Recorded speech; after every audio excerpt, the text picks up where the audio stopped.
좋아요, 구독! 외신 브리핑 시작합니다. 뉴욕 3대 지수 모두 다 하락하면서 마감을 지었습니다. FOMC 의사록이 공개가 되면서 실망 매물이 출회한 것으로 보이고요. 엔비디아 실적 발표를 앞둔 상황에서 차익 실현 매물이 살짝 나오게 되면서 하방 압력을 가하는 모습이었습니다. 의사록과 엔비디아 실적과 관련된 내용은 뒤에서 살펴보도록 하겠습니다. 계속해서 유가 함께 보도록 하겠습니다. 유가 같은 경우에는 77달러 선에서 마감을 지었습니다. 이거래일간의 상승분을 모두 다 반납을 했는데요. 하방 압력을 받으면서 보합권 근처에서 계속해서 등락을 거듭하는 모습이었습니다. 반면 금값 함께 살펴보면요. 1980달러 선에서 마감을 지었는데요. 그래도 장중 계속해서 급등하는 모습을 보이기는 했습니다.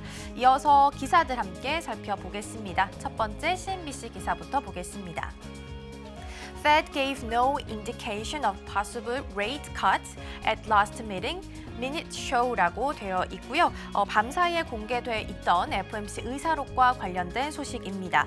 11월 FOMC 의사록에 따르면 연준에서는 금리 인하 검토가 없었던 것으로 나타났습니다. 특히 데이터를 종합해서 신중하게 결정하겠다라는 의견까지 모아진 것으로 나타났는데요.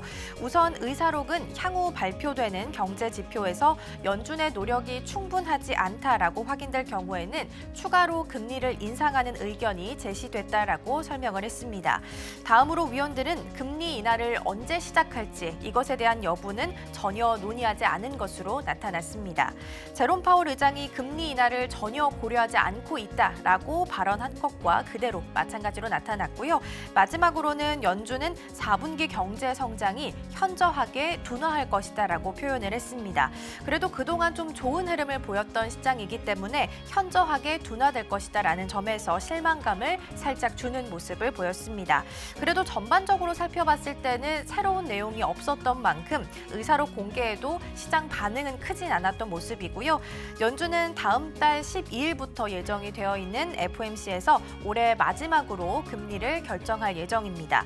시장은 연준이 금리 인상 사이클을 사실상 종료했다라고 판단을 하고 내년 금리 인하 시점에 대해서 좀 초점을 맞추고 있는 모습인데요. 다음 달 회의 결과는 어떻게 나오게 될지 저희 방송과 함께 호흡하시면서 확인해 보시면 좋을 것 같습니다. 이어서 두 번째 기사 함께 보도록 하겠습니다. 두 번째는 China's property sector needs more government support as crisis deepens라는 기사이고요. 중국 부동산 시장과 관련된 기사를 준비를 했습니다. 어제장에서 부동산 관련주가 중국 당국의 지원 기대감 속에 급등하는 모습을 보였습니다. 이와 관련한 기사를 준비를 했고요. 중국의 부동산 위기 같은 경우에는 계속해서 심화하는 모습을 보이고 있습니다. 그러다 보니까 시장에서는 정부에 대한 지원을 좀 계속해서 요청하는 모습인데요.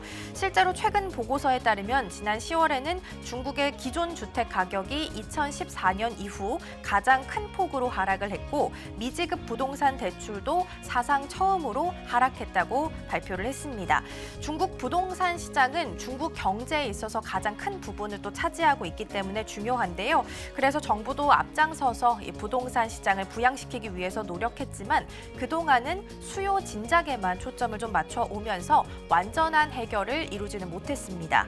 가장 중요한 문제인 신용 위기 이 부분을 해결하지 못하게 되면서 여전히 부동산 문제로 경기 침체가 지속되고 있는 상황이다라고 볼 수 있겠습니다. 그래서 이번에는 중국 당국이 새로운 대안을 좀 내놓았습니다. 먼저 중국 당국은 부동산 기업 약 50곳에 융자 등 정책적인 혜택을 주는 화이트리스트 목록을 좀 준비하고 있다라고 밝혔고요. 또 주요 은행들에게는 부동산 관련한 대출은 피하지 말고 자금 압박을 풀어주라라는 방침을 좀 밝히게 되면서 투자 심리가 개선되는 모습이었습니다. 부동산 관련주인 용호 부동산은 5.9%, 그리고 중국 헝다는 5.6%, 비구이 위안도 7.7%로 어제장에서는 관련주들이 급등하는 모습을 보이기도 했습니다. 적극적으로 문제를 좀 해결해 나가고자 하는 의지를 보이게 되면서 일단은 관련주부터 계속해서 반응이 좀 나타나는 모습인데요.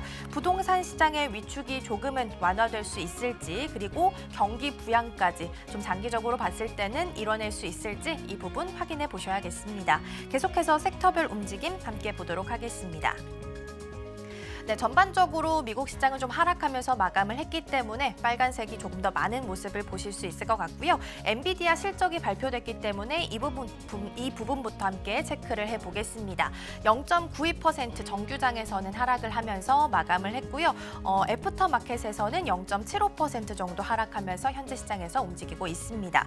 엔비디아 실적이 발표가 됐습니다. 3분기 매출과 주당 순이익은 전년 동기 대비해서 3배 그리고 7배가량 폭증한 것으로 나타났습니다.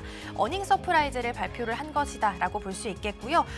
좀 세분화돼서 살펴보자면 데이터 센터 매출이 279%가량 크게 늘어났습니다. 그리고 게임 분야에 있어서도 매출이 침체를 벗어난 덕분에 어닝 서프라이즈를 발표할 수 있었다라고 보고 있고요. 다만 4분기에는 수출 제한으로 인해서 중국향 판매가 좀 급감할 것으로 보이기 때문에 주가는 시간 외에서 하락하는 모습을 보이고 있습니다. 약 1% 가까운 하락률 현재 보이고 있습니다. 계속해서 특징주들 살펴보도록 하겠습니다. 이번에 아마존 함께 보시죠. 1.5%가량 밀리면서 오늘 종가를 형성을 했습니다. 제프 베이조스 전 아마존 CEO가 보유한 아마존의 주식을 매각하고 있다라는 소식이 좀 전해지게 된 건데요. 일부 소식통에 따르면 베이조스는 아마존 주식 매각에 공격적으로 나서고 있다라고 발표를 했습니다. 예상되는 매각 규모는 800만에서 1000만 주 정도이고요. 한화로는 약 1조 3천억 원 정도가 된다고 합니다. 이 소식에 아마존 주가는 장중에 2% 넘게 빠졌고요. 낙폭을 조금은 만회하면서 1.5% 수준에서 종가를 형성했습니다. 계속해서 GM도 함께 살펴보시죠. GM은 2% 넘게 밀리면서 오늘 마감을 좀 지었습니다. GM이 내년 초에 열릴 미국 최대 스포츠 이벤트인 슈퍼볼 광고를 하지 않기로 했다라고 밝혔습니다. 슈퍼볼은 미국의 미식 축구 리그 결승전을 의미를 하는데요. 미국에서는 연례적인 대행사이고 또 추수감사절 이후에 식량 소비가 가장 높은 날로 알려져 있습니다.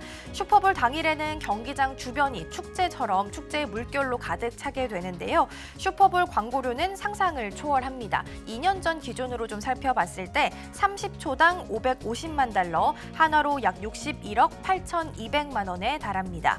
광고 한 편이 최소 15초에서 길게 90초까지 방영이 된다라고 생각해 봤을 때는 30에서 한 185억 원 정도가 된다라고 생각할 수 있겠습니다. GM은 고정 경비 절감을 위해서 마케팅 비용 감축 계획에 따라서 이번에는 슈퍼볼 광고를 하지 않겠다라고 이야기를 했는데요. GM이 이 슈퍼볼 광고를 하지 않는 것은 지난 2019년 이후 처음입니다. GM이 지난 7월에 내년 말까지 운영비를 약 1조 2천억 원 정도 추가 삭감하겠다라고 밝힌 바도 있고요. 고정 비용 역시 2조 5천억 원 정도 가까이 감축하겠다라는 방침을 내놓기도 했습니다. 운영비 축소가 이익 측면에 있어서는 얼마나 효과가 있을지 그리고 실적에는 어떻게 또 반영이 될지 이 부분 체크해 보셔야겠습니다. 계속해서 이번에는 TSMC 함께 보도록 하겠습니다. 전일 대비해서는 1.5%가량 밀리면서 오늘 종가를 형성을 했습니다. 이 TSMC가 일본의 3나노미터급 반도체 생산 설비를 갖춘 세 번째 공장을 건설하겠다라고 밝혔습니다. 최근 기시다 후미오 일본 총리는 첨단 반도체 기업 유치를 위해서 보조금을 내걸었습니다. 이러한 정책 추진의 일환으로 TSMC의 공장 설립을 추진하게 된 거고요. 3나노 반도체 공장은 200억 달러, 한화로는 약 25조 8천억 원의 비용이 투입될 것으로 예상이 되고 있습니다. 일본 정부가 이 시설 비용의 약 50% 정도를 부담을 해줄 것으로 보이고 있고요. 이번에 이렇게 공장을 설립하는 것은 중국이 대만 무력 침공의 위험이 높아졌기 때문입니다.